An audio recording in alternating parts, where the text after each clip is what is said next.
Welcome to the Slop Temple. We pray this video helps. You'll begin by getting the essentials in place.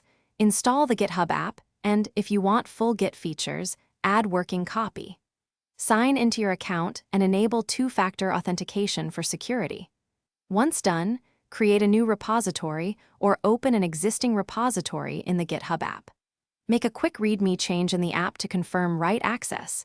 This initial commit proves your setup works and avoids permission surprises later on. Now you move into actual work.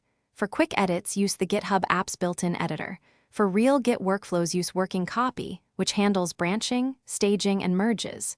Create a feature branch, edit files or import assets from the Files app, and stage your changes. When you commit, write concise messages explaining the why and what. Once committed locally, push to the remote origin so teammates see your work. Make sure to fetch and rebase or merge, often to reduce conflicts. Finish by opening a pull request from your branch in the GitHub app or web view.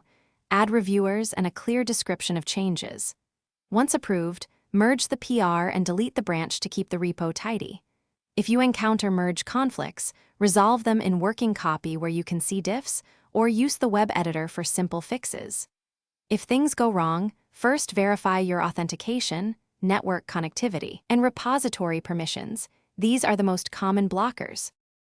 Thanks for watching. Consider subscribing if we helped you.